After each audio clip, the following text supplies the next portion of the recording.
ఈరోజు వీడియోలో అటుకులు బెల్లంతో మంచి స్వీట్‌ని తయారు చేద్దాం. ఈ స్వీట్‌ని తయారు చేసుకోవడం చాలా ఈజీ. టేస్ట్ కూడా చాలా బావుంటుంది. బెల్లం, కొబ్బరి, అటుకులతో తయారు చేస్తాం కాబట్టి చాలా హెల్తీ రెసిపీ.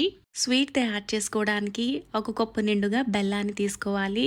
బెల్లం ప్లేస్‌లో మీరు కావాలనుకుంటే పంచదారతో కూడా ఈ స్వీట్‌ని తయారు చేసుకోవచ్చు. ఇందులోకి 1.5 కప్పు వరకు నీళ్లు వేసుకోవాలి. ముందుగా ఒక కప్పు నీళ్లు వేసాను.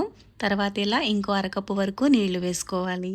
ఇక్కడ బెల్లం ఎలాంటి పాకం రావాల్సిన అవసరం లేదు, కరిగించుకుంటే సరిపోతుంది. ఇలా బెల్లం అంతా కరిగిపోయింది కదా.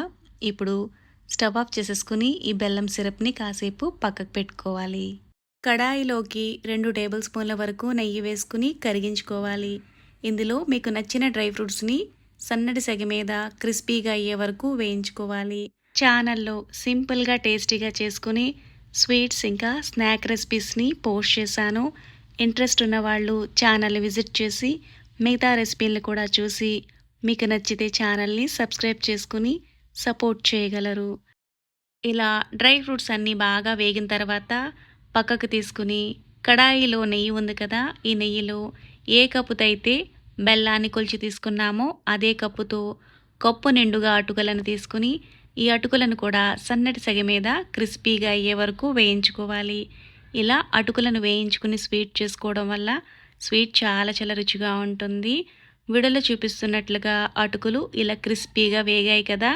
ఇలా వేయించుకున్న తర్వాత ఇందులోకి పచ్చి కొబ్బరి తురుముని ఒక కప్పు వరకు వేసుకుంటున్నాను. మీ దగ్గర పచ్చి కొబ్బరి అందుబాటులో లేకపోతే ఎండు కొబ్బరిని కూడా వేసుకోవచ్చు. ఇలా కొబ్బరి వేసుకున్న తర్వాత కూడా 2 నుంచి 3 నిమిషాల పాటు పచ్చిదనం లేకుండా బాగా వేయించుకోవాలి. అలా అని అటుకులు, కొబ్బరిని మరి రంగు మారేటట్టు కూడా వేయించుకోకూడదు. ఇలా పచ్చిదనం ఏమాత్రం లేకుండా వేయించుకుంటే సరిపోతుంది. ఇలా వేయించుకున్న తర్వాత ముందుగా మనం రెడీ చేసి పెట్టుకున్న బెల్లం సిరప్ని స్ట్రైనర్లోకి వేసుకుని వడపోసుకుంటూ ఇందులోకి వేసుకోవాలి. స్టవ్ని మీడియం ఫ్లేమ్లోనే పెట్టుకుని సన్నటి సెగ మీద ఉడికించుకుంటే పాకం అంతా అటుకులు పీల్చుకుంటాయి. ఈ స్టేజ్లో కొద్దిగా యాలకుల పొడి వేసుకుని ఉడికించుకుంటే స్వీట్కి మంచి ఫ్లేవర్ వస్తుంది. అటుకులను ముందుగానే వేయించుకోవడం వల్ల బెల్లం పాకాన్ని అటుకులు తొందరగానే ఇలా పీల్చేసుకుని పొడి పొడిగా అయిపోతుంది. ఇలా అయితే సరిపోతుంది. లాస్ట్లో వేయించుకున్న డ్రై ఫ్రూట్స్ని వేసుకుని సర్వింగ్ ప్లేట్లోకి తీసుకోవడమే.